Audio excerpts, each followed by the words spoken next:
daftar hutang BUMN jatuh tempo di tahun 2020 ini merinding saya. Saya list yang besar-besar dulu ya. Telkom 53 triliun, Krakatau Steel 15 triliun, Kimia Farma 7 triliun, Wika, Adikarya, PP, Waskita kalau dijumlahkan 130 triliunan, Garuda Indonesia 45 triliunan. Sisanya saya males deh ngelanjutin. Lalu PLN misalnya punya hutang 600 triliun dan di sini kita punya perbedaan cara pandang dari sisi APBN. Entah bagaimana mungkin saya ini karena mungkin orang bodoh ya. Saya mengatakan bahwa hutang BUMN adalah hutang negara. Aset BUMN adalah aset negara. Sementara dalam postur APBN, hutang BUMN dimasukkan sebagai hutang korporasi atau hutang perusahaan. Sehingga secara rasio hutang kita aman jika disandingkan dengan PDB. Bagi saya ini akal-akalan karena bolehlah menganggap hutang BUMN adalah hutang perusahaan. Tapi kalau default atau kalau gagal bayar, apakah negara bayarin? Tidak. Oke, saya ulangi lagi ya pertanyaannya. Kalau PLN gagal bayar, apakah negara bayarin atau tidak? Sekali lagi, sang ibu mungkin mengatakan tidak akan menanggung default hutang BUMN. Oke, lalu lendernya PLN nagih PLN dan PLN tidak bisa bayar. Negara tidak bayarin, APBN tidak bayarin. Maka PLN akan disita oleh lendernya, oleh peminjamnya. Katakan oleh lembaga keuangan global. Lalu asetnya PLN diambil. Benarkah negara akan tetap tidak mau bayar? Sekarang PLN diambil oleh asing yang telah meminjamkan uangnya ke PLN. Karena negara tidak mau bayar. Rasanya tidak mungkin. Karena induknya BUMN adalah negara. Maka pasti dibayar dan pasti menggunakan APBN. Dan itu pasti. Harusnya hutang BUMN dimasukkan ke dalam APBN. Jujur, bagi saya pribadi, kalau benar pengelolaan keuangan negara mau jujur, BUMN adalah milik negara, masukkan hutang BUMN kepada APBN. Juga berikut asetnya dicatat di APBN. Inilah yang membuat saya jauh-jauh hari menyatakan ketidaksetujuan saya terhadap negara berbisnis. BUMN sebaiknya bukan kementerian. Yang kedua yang bikin saya mangkel lagi adalah urusan Konawe dan Morowali, yaitu tambang nikel di Sulawesi Tenggara. Memang di WA akhir-akhir ini ada tulisan beredar seakan-akan dari mantan menteri yang terdahulu, menteri senior yang memuji pertumbuhan ekonomi wilayah tambang nikel. Ada 50.000 tenaga kerja Indonesia di sana, di mana tenaga kerja asingnya yang dari Tiongkok itu hanya bekerja sektor konstruksi. Setelah selesai konstruksi mereka pulang. Investasi tumbuh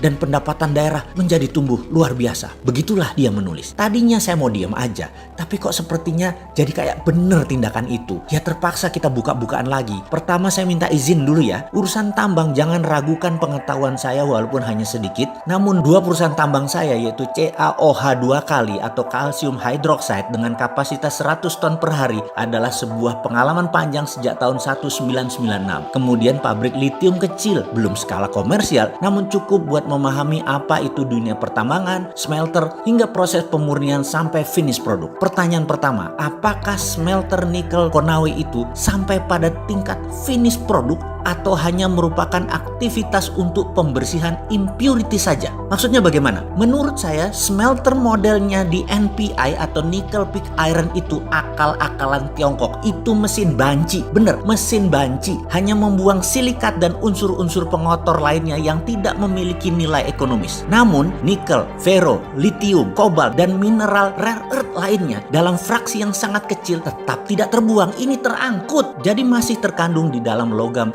nikel ini. Saya katakan raw atau mentah karena by all standar kadar nikel di dalam NPI ini sangat rendah jika kita menggunakan benchmark produk ferronikel sebagai standarnya. Sementara yang dibayar dari produk NPI nickel pig iron ini hanya percentage kandungan unsur nikelnya saja yang notabene kecil kandungannya. Sementara besi atau ferro yang menyertainya tidak dihargai walaupun persentase kandungannya sangat besar. Tentu saja mineral-mineral ikutan lainnya pasti tidak akan dihitung, termasuk juga mineral rare earth dijual dengan gratis. Dan inilah asli yang terjadi saat ini. Indonesia kehilangan sovereign asetnya kalau itu dilakukan. Oke, begini melihatnya lagi. Dan ini boleh tanya kepada seluruh ahli pertambangan mineral. Dalam setiap pemeriksaan dan analisis terkait isi atau konten mineral pada setiap laboratorium uji, katakanlah itu Sukovindo atau lembaga asing yang punya standar perhitungan atas isi kandungan material tadi, selalu dihitung berdasarkan ppm atau part per million atau persen berat, di mana yang dihitung hanya mineral yang memiliki ukuran tertentu dalam range yang terbaca oleh alat atau metode pengukuran. Sedang ukuran mineral yang berada di luar range serta tidak terbaca oleh alat atau metode analisis ini dianggap nol, artinya tidak komersial atau artinya tidak menguntungkan. Biasanya pakai metode yang disebut assaying dengan pendekatan reaksi kimia atau menggunakan alat-alat tertentu lainnya melalui pendekatan fisika dengan dasar ukuran material.